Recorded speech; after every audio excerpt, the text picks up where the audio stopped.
कि शाहरुख खान जैसी बड़ी हस्ती को अगर हीट स्ट्रोक और डिहाइड्रेशन के कारण हॉस्पिटल में जाना पड़ सकता है, तो आखिरकार आम आदमी इस गर्मी की लहर से कैसे बचे?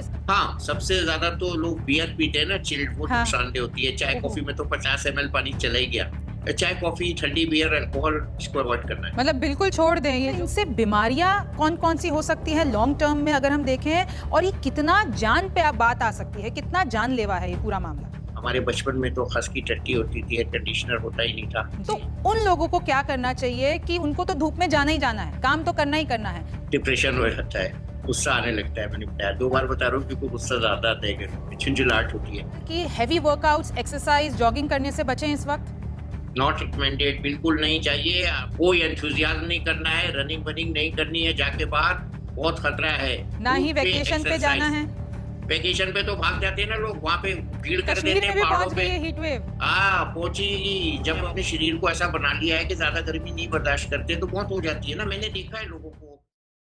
नमस्ते, मेरा नाम रिमझिम जेठानी है और आप न्यूज़ 24 देख रहे हैं। आज हम बात करने वाले हैं कि हीट स्ट्रोक यानी गर्मी की ये लहर आपके लिए कितनी जानलेवा हो सकती है। हमारे साथ जुड़ गए हैं डॉक्टर वली साहब, जो कि सीनियर फिजिशियन हैं, गंगाराम हॉस्पिटल दिल्ली के पद्म अवार्डी हैं और प्रेसिडेंट के भी डॉक्टर रह चुके हैं। डॉक्टर साहब, बहुत बहुत स्वागत है आपका। मेरा पहला सवाल यही है कि शाहरुख खान जैसी बड़ी हस्ती को अगर हीट स्ट्रोक और डिहाइड्रेशन के कारण हॉस्पिटल में जाना पड़ सकता है, तो आखिरकार आम आदमी इस गर्मी की लहर से कैसे बचे? इसका ट्रीटमेंट क्या होता है? क्योंकि सेलिब्रिटीज तो खुद इतना ख्याल रखते हैं, उनका ख्याल रखने के लिए लोग होते हैं, तो आम आदमी क्या करे इस हीट स्ट्रोक में?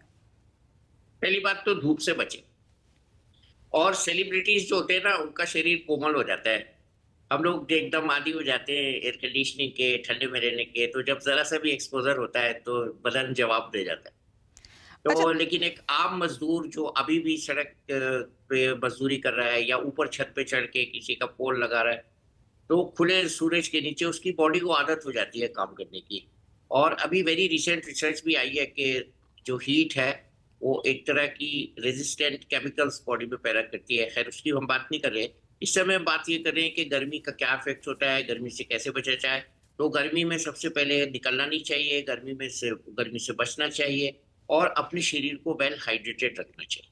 अच्छा डॉक्टर साहब, जब ये हीट स्ट्रोक आता है तो इमरजेंसी में उस वक्त ब्लैकआउट हो जाता है, तो उस वक्त क्या मेजर्स लेने चाहिए तुरंत, जिससे हम इसका बचाव कर सकें? क्या ऐसी कोई चीजें फर्स्ट एड के तौर पर हम अपने पास रखें इस गर्मी में?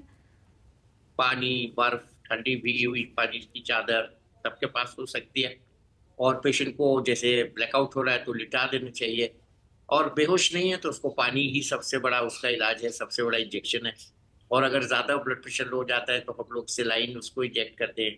हॉस्पिटल्स में फ्रिज में रखा हुआ ठंडा सेलाइन हम यूज़ करते हैं, और शरीर के तापमान को गिराते हैं। एम ये होता है कि आग लगी है तो पानी डालना है, तो आग को बुझाना है। तो शरीर का तापमान अगर बढ़ा हुआ है तो उसको किसी भी तरह से कम करना है, चाहे वो ठंडी हवा से, ठंडे कपड़े से, ठंडी चादर से, एसी में लिटा के, या एक्सट्रीम केसेस में ठंडे पानी की टब में लिटा के।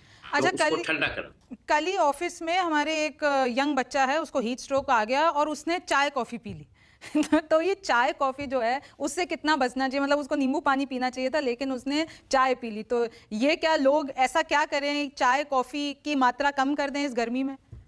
हाँ, सबसे ज्यादा तो लोग बियर पीते हैं ना, चिल्ड, वो हाँ। नुकसानदेह होती है। चाय कॉफी में तो 50 ml पानी चला ही गया, हम्म। कोई बुरी बात नहीं हुई। हाँ। और उसके बाद उसको तो आप लोग ने देखभाल कर ही ली होगी। लेकिन इसमें चाय का कोई रोल नहीं है, कॉफी का कोई रोल नहीं है। ठंडे पानी का रोल है, नींबू पानी का रोल है, नारियल पानी का रोल है, सेलाइन का रोल है, ORS का रोल है, और सीजनल फ्रूट्स का रोल है। और आजकल तो बड़े अच्छे पानी आ रहे हैं ना, बेल का शरबत पीजिए, अगन्ने का रस पीजिए, और फालसे का शरबत पीजिए। तो कुम्बालंगा एक चीज होती है, उसका शरबत पीजिए। तो ये सब काम करिए, गर्मी से बचिए। तरबूज खाइए, खरबूजा खाइए, ककड़ी खाइए, खीरा खाइए। गर्मी में बहुत से नेमतें हैं, फल हैं जो हमें मिलते हैं खाने को, इस्तेमाल कीजिए। चाय, कॉफी, ठंडी बियर, अल्कोहल, इसको अवॉइड करना है। मतलब बिल्कुल छोड़ दें ये जो भी लोग बियर, ठंडी बियर पी रहे हैं या अल्कोहल पी रहे हैं, तो आप उससे कह रहे हैं उससे जानलेवा ज्यादा है मामला?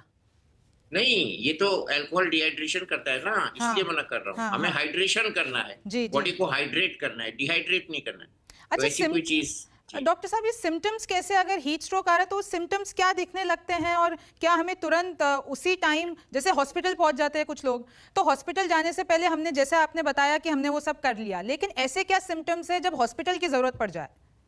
बहुत तेज हेडेक हो जाए, हाँ।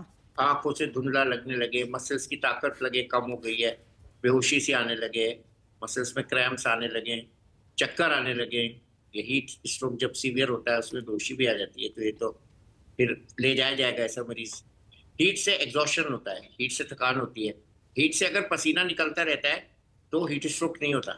ये ओह। जब होता है जब हमारे पसीने का जो थर्मो रेगुलेटरी सिस्टम होता है वो शट डाउन हो जाता है। जैसे बिजली भी चली गई, इन्वर्टर की बैटरी भी डाउन हो गई, तब अंधेरा होगा। हम्म। अगर बिजली चली गई, इन्वर्टर चालू है, पसीने का मैकेनिज्म काम कर रहा है, तो फिर हीट स्ट्रोक नहीं होगा। ये नेचर ने एक हमारे एयर कंडीशन बनाया है और ये पसीने के माध्यम से बनता है। अच्छा, 2024 में देखिए गर्मी का रिकॉर्ड टूट चुका है और अब तापमान 48 डिग्रीज तक जा रहा है और आगे कहा जा रहा है रेड अलर्ट है, आगे और भी बढ़ सकता है। अच्छा, इनसे बीमारियां कौन कौन सी हो सकती हैं लॉन्ग टर्म में अगर हम देखें, और ये कितना जान पे बात आ सकती है, कितना जानलेवा है ये पूरा मामला? मासूम बच्चे, छोटे बच्चे, toddlers, infants, school going children, बूढ़े, ये सब बड़े प्रोन हैं। और जो लोग इम्यूनो कॉम्प्रोमाइज्ड हैं, गठिया की बीमारी वाले हैं, ब्लड प्रेशर हार्ट वाले हैं, वो प्रोन हैं। बचना, इलाज तो बहुत की बात है। ये मैन मेड डिजास्टर है, इसका परमानेंट सोल्यूशन तो पूरा वर्ल्ड लगा हुआ है करने में, ग्रीन हाउस इफेक्ट को कम करने में और बढ़ाने में। और इसकी जो है हमें अपने कुकिंग के और फ्यूल के और व्हीकल्स के जो मीडिया हैं उनको कंट्रोल करना पड़ेगा।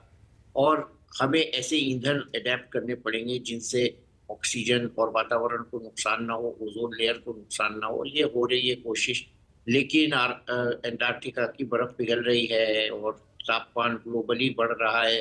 देखिए, पिछले साल और उससे पिछले साल भी इतना नहीं बढ़ा था और आने वाले साल में शायद और बढ़ जाएगा। तो ये इस मैन मेड डिजास्टर के लिए तैयार रहना है हमको। और हीट से तो बचना ही पड़ेगा। वाइट कपड़े का इस्तेमाल, छाते का इस्तेमाल, ढीले कपड़ों का इस्तेमाल और अपने वातावरण को थोड़ा छिड़काव वगैरह से ठंडा रखना। हमारे बचपन में तो खस की टट्टी होती थी, एयर कंडीशनर होता ही नहीं था। जी। एक एयर कंडीशनर मेरे कमरे को जो ठंडा कर रहा है वो बाहर 20 आदमियों को गर्मी गर्म पहुंचा कर रहा है। रहा है। तो ये जो हमारे ये मैन मेड डिजास्टर्स हैं, मॉडर्नाइजेशन है, मल्टी स्टोरी बिल्डिंग्स हैं, ये सब हमको एक ऐसी त्रासदी की तरफ ले जा रहे हैं। थोड़ा फिलोसफिकल हो रहा हूँ मैं, जो कि हमने रोक ली होती 20 साल पहले तो आज ये दिन नहीं देखनी पड़ती। और आप अगले ये साल क्या होगा पता नहीं। आप ये कह रहे हैं कि हमने इतना डैमेज कर दिया है तो अब हमें थोड़ा 2 स्टेप पीछे ले लेने चाहिए, वरना इससे बात और आगे बढ़ सकती है। अच्छा, जैसा कि आप कह रहे थे कि आप धूप में जाने से बचिए, अब जिन लोगों का काम ही धूप में है, चाहे वो फील्ड रिपोर्टर्स हो, चाहे वो कोई लेबर हो, आपने भी उसका जिक्र किया, चाहे वो कोई गार्ड हो जो बाहर खड़ा हो, चाहे वो मजदूर हो, तो उन लोगों को क्या करना चाहिए कि उनको तो धूप में जाना ही जाना है, काम तो करना ही करना है, तो उनके लिए आप क्या कहना चाहेंगे? मैंने इससे ज्यादा टेम्परेचर पे सऊदी अरेबिया में ड्यूटी की है, खुले आसमान के नीचे हज के दिन भी ड्यूटी की है, जहाँ कोई छाता नहीं होता और एक मैदान में होते हैं हज के दिन लोग, जहाँ तंबू भी नहीं होता।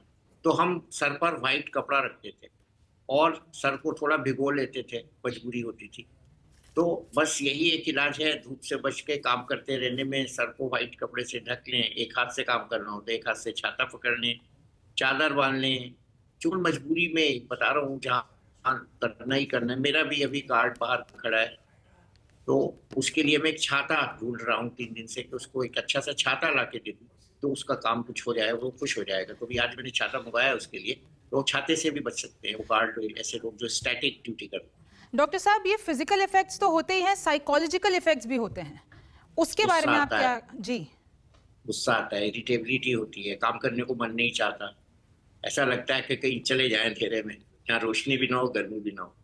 डिप्रेशन हो जाता है, गुस्सा आने लगता है। मैंने बताया 2 बार बता रहा हूँ, क्योंकि गुस्सा ज्यादा आता है गर्मी में, झुंझुलाहट होती है, शरीर का सिस्टम नहीं काम करता, ब्लड प्रेशर लो हो जाता है, सर दर्द हो जाता है, आंखें थक जाती हैं, आंखों में जलन होने लगती है और बहुत थकान हो जाती है, मसल्स में क्रैम्प्स हो जाते हैं।